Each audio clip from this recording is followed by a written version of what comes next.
How do you do? I'm Captain James Ferris, Commander Carrier Air Group 4. It's my privilege to welcome you aboard.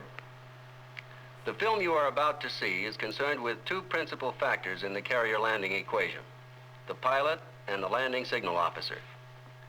The responsibility for the execution of a safe and efficient approach to landing aboard ship is divided between these two. That responsibility becomes greater each year as the unit cost of our Navy aircraft continues to spiral. We have seen great changes wrought in the aircraft carrier environment and methods of operation in recent years. Angled decks, steam catapults, constant run-out arresting gear engines, optical landing systems, swept-wing aircraft, sonic boom dives, and more recently, boom climbs. Now we see innovations like boundary layer control, automatic landing systems, and automatic power compensators coming in. All of them designed to ease the problem of bringing the airplane aboard. These devices help the pilot directly, and in so doing, they afford some additional help to the landing signal officer. But in the final analysis, he, the LSO, is on his own as he has ever been in rendering the irrevocable decision, the wave-off, or acceptance of the aircraft for landing. The landing signal officer has a unique status in carrier aviation. During my years as an active carrier pilot, I have conducted a running skirmish with many of them. But underneath the veneer of needling and jocularity and sometimes damaged pride, there has always been a heavy vein of respect for this man, this pilot, this landing signal officer. I can remember when the average LSO was the practitioner of an art as black and mysterious as alchemy itself. He needed no steeping in the laws of physics and aerodynamics.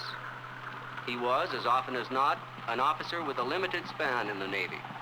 Some were not even aviators. Korea taught us many lessons, not the least important of which was that our supply of LSOs was short indeed. The paradox was that there was no lack of awareness on the part of senior officers to the importance of the job. We just drifted into the situation. Beginning around 1954, the first concrete steps toward establishment of a solid nucleus of LSOs composed of career officers was made.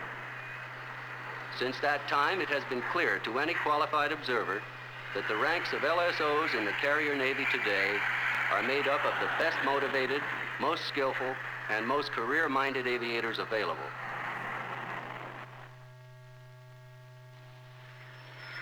There are some bad days on this job. The kind that make you wonder why you ever put in for it. And the nights can be worse. Of course, everybody has them. In the cockpit or on the ground. But there are no mosquitoes in the cockpit. There are days and nights when, as an LSO trainee, you feel that you've been miscast for the job. And maybe you should have stuck strictly to flying. What did he do wrong? He looked low in the groove and high at the ramp. No, he was on glide slope, but he was using too much power. That's what caused him to go high at the ramp. You observe, evaluate, and learn. You learn that a touchdown that is short of the landing area can be caused by dropping your nose in the groove, as well as by taking off too much power. You find that you can learn the job only as an apprentice, training for whatever number of hours are necessary to develop the judgment and temperament that will earn you the confidence of your fellow squadron members. You learn to reduce the natural human tendency to chip too much on the radio. Inexperienced pilots can become too dependent on it. Experienced pilots don't need it. No two landings are alike, just as the personalities of each pilot are different. Roger, ball. You're a little high, a little too much power. Eventually, you get accustomed to making instantaneous decisions until your responses become automatic. To use the few available seconds to direct, evaluate, and record. Wave off, a little high, a little too much power. Roger, ball. When working with new pilots, the LSO must find a way to build confidence in the man who is flying, and at the same time, maintain high standards of performance. This is reflected by our communication with less experienced pilots during practice landings. 409, paddles, over. 409, roger. It wasn't too bad of an approach. You're having a little trouble with your starting position. You're carrying too much power out of your turn and going high in the groove each time. Let's move our 180 out, then you won't have to fly such a wrapped-up approach and carry all the excess power. 409, roger. By observing and correcting basic flying errors, the LSO can often help the young pilot sharpen his flying skills and sometimes build his confidence at the same time. Our debriefings of less experienced pilots follow the same logic. The debriefings are necessarily complete and quite thorough. Seemed like the big problem out there today, and I don't have to tell you all that you weren't flying the glide slope, was your airspeed control at the start. Too much power out of your turn, late taking it off, getting fast. You get a good start, half your problem's already whipped. And Ron, today your 180 position was off. You were way too close a beam, having to carry too much power through your turn. And Tom, well, your first 3 passes were okay, but as the hop went along, the aircraft got a little lighter on you. And as you rolled into final, you were late, just a few seconds late, getting set up and taking your power off to start your rate of descent. And you got accelerating here and got fast, and also went high. And then all the way down here, you're trying to work that off, back on the power, up on the power. And finally, when you got in here close, the only way I could have gotten you down was to shoot you down. So let's watch this. We get aboard ship. The thing we aim for in debriefing of less experienced pilots is to correct bad flying practices before they become habit, and before the deck gets fouled with $1 million worth of aircraft parts. All of our training, as pilots and as landing signal officers, comes into focus aboard the carrier. Here, both the pilot and LSO can be grateful for modern equipment landing aids and the coordinated action of all the highly trained deck crews. It takes some doing as aircraft get faster, heavier, and less maneuverable near the stalling speed to bring them down on an unstable deck. The margin for error is narrowing, and we need all the electronic and mechanical aids available. The angled deck itself provides for a safer landing strip, with the island and parked aircraft well out of the way.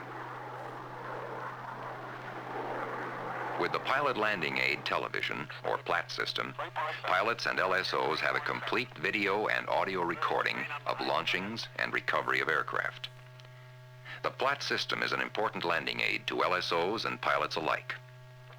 On launchings, a manually operated television camera, located on the island high above the deck, videotapes each operation. Landings are also recorded by this camera, and by one of 2 television cameras mounted in the flight deck, focused up the glide path of the approaching aircraft. During recoveries, the pilot's approach is picked up by the PLAT deck cameras. His alignment and glide slope are shown by the crosshairs of the video presentation. When the hook engages the arresting cable, the controller switches to the island camera, which follows the movement of the aircraft up the deck. The complete PLAT presentation of each recovery includes the date, time, carrier number, the true approach speed of the aircraft, wave-off indicator, and wind over deck. The aircraft approach speed is obtained by the Spin 12 electronic device, operated from a platform on the island aft of Pryfly. The Spin 12 operator keeps a radar antenna trained on the approaching aircraft as it makes its turn in the landing pattern and heads toward the carrier. Radar signals reflected from the approaching aircraft are fed into a computer and converted to a true approach speed reading. After the recovery, back in the ready room, the playback of PLAT tapes provides LSOs and pilots alike an immediate opportunity to analyze the approaches. This review provides us an invaluable aid in improving our techniques. Still another landing aid gives us additional assistance in flying the proper glide path. the Fresnel lens. The lens represents an improvement over the mirror system. Since it is more compact, it is located farther forward to allow you to see the meatball to touchdown. Brightness of the meatball can be adjusted to compensate for visibility conditions, and the lens is not affected by salt spray or sunlight reflections, as were the mirrors. The computer-controlled lens adjustment to compensate for the ship's pitch and roll and maintain a 4-degree glide path angle is a further contribution to precision landings.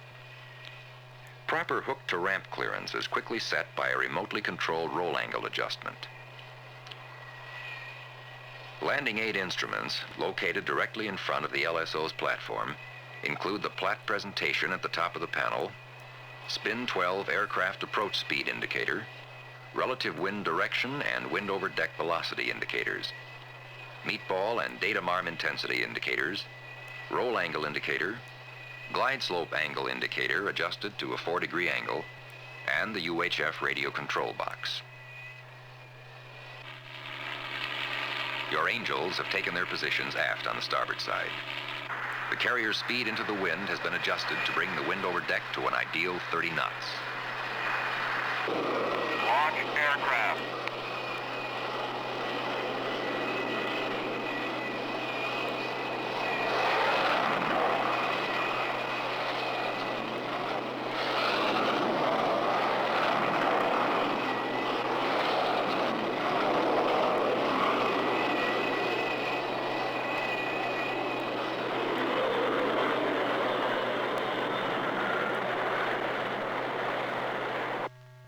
Launch complete. Stand by to recover aircraft.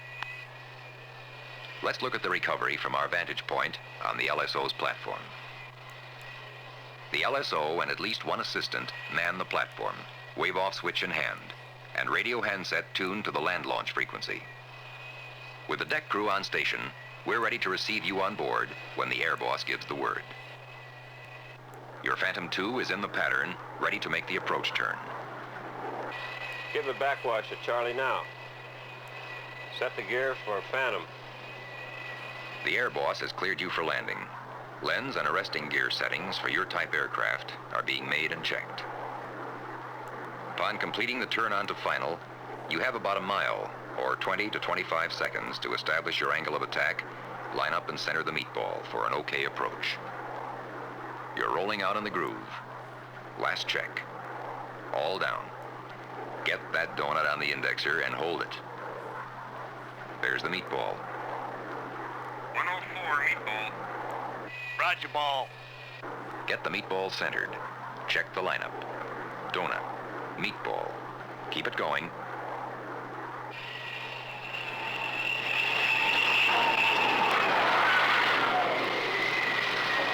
You're on the money with number 3 wire.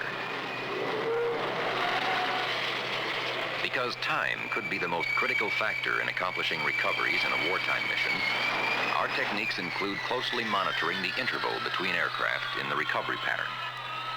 We have found that a closely monitored pattern improves air discipline and airmanship and results in a smartly executed recovery.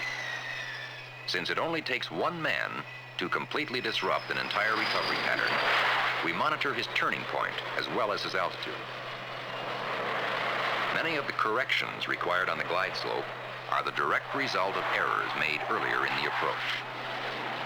In judging correct power settings on the approach, we depend on both sight and sound.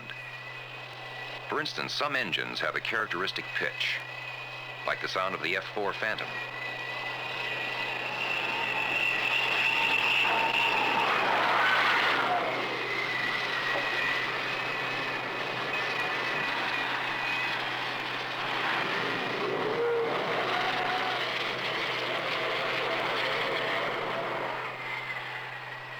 When the Phantom is coming in with too much power, the engine pitch will be higher.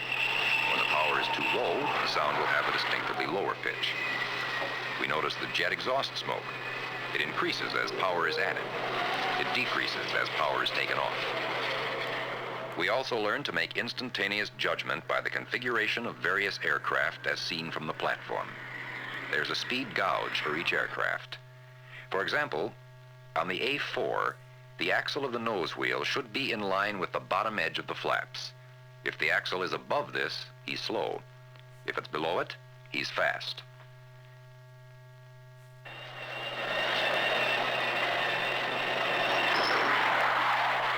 For the Phantom II, the nose wheel, as seen from the platform, should be in line with the auxiliary air doors.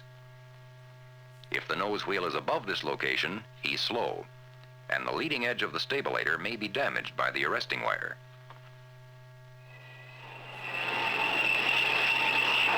Sooner or later in a group recovery, you can count on us to hit that wave-off button. Wave off, foul deck. Wave off, foul deck. Just when you're right in the groove and set up for a perfect landing. Most of our problems, however, are like those of a nightclub hostess. They begin to accumulate after sundown. At night, you've lost most of your visual references and your depth perception, and must rely on flight deck lights, your instruments, and landing aids. At the same time, we on the platform must adjust our techniques. In daytime, we're accustomed to judging the glide slope with reference to the horizon. At night, we use such references as the truck lights of the destroyer stationed astern. Since we do not have the attitude references based on aircraft configuration, we must rely on what we can see, the exterior lights from your aircraft and your approach lights. They provide an indication of your approach speed, which can be cross-checked with spin 12. Location of your aircraft lights during the approach can also aid the experienced LSO in judging your speed and attitude. For example, on the A1, we should be able to see the white tail light during your approach. If it is not visible, you're probably too slow. On the S2, the two red lights should appear as one during the approach. If there is a separation between the two, he is slow.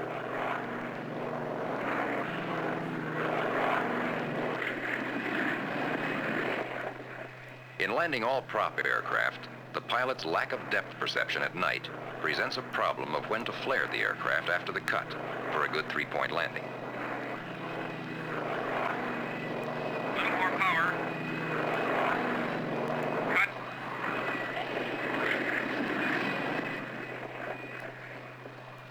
Nearly always in a night recovery, you get more wave-offs.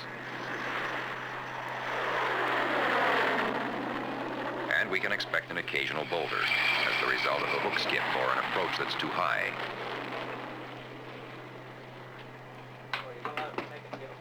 As always, after each group recovery, day or night, comes those jolly sessions known as the squadron debriefings by the LSO. Remember, in daytime debriefings, the Platt videotape presentation provides the precise details of each recovery, thus eliminating the necessity for the LSO to make detailed comments on most recoveries. On night recovery debriefings, the observations and evaluations rest with the LSO. Okay, who had 302? I have. Beck? It was a fair pass. You had a high start, went to a low in the groove, a little low at the ramp on number 1 wire. In correcting for your high start when you were working the ball back to the center, you didn't stop it soon enough. You've got to lead that correction and come on with power so you don't go low. We'll give you a fair on that one. 311 was Ingham. Okay on your first pass, but I had to give you a foul deck wave off. Second pass was fair, not enough power in the groove, and you settle to a low.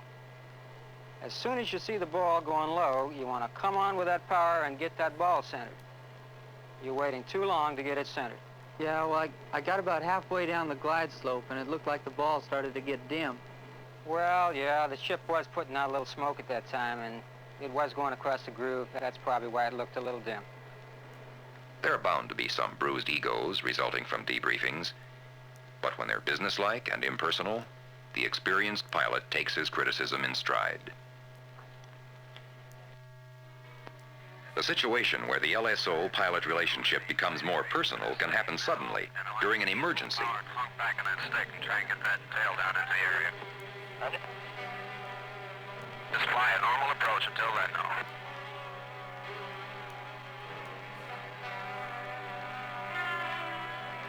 Little bit of power now. Keep up there.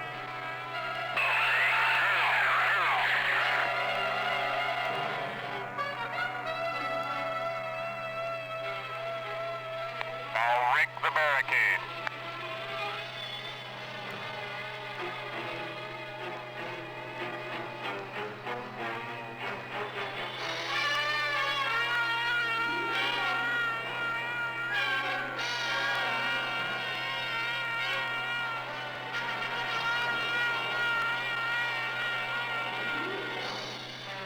Here, the pilot and the LSO work together even more closely as a team. 1-2, this is paddles again. Don't get hypnotized with looking at this barricade. Now keep that normal scan going. That's the only way you can guarantee yourself a successful engagement.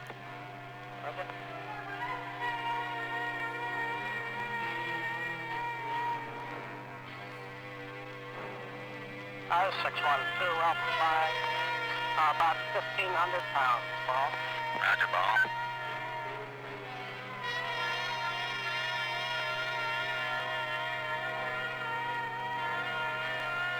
You're looking real good. You got a center ball now? All right, don't get low or slow now. Keep that power on. You're looking good. Don't go high. You're looking real good. Hang in there. Hold it up to us. There. That's good. You're looking good. Now, cut.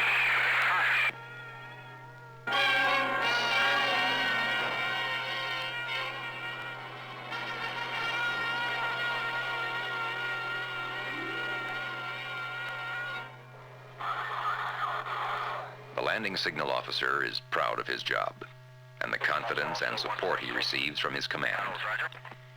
We find there's a special dividend in the job in terms of personal satisfaction. But there's a plus factor in the LSO job that makes it attractive to most of us.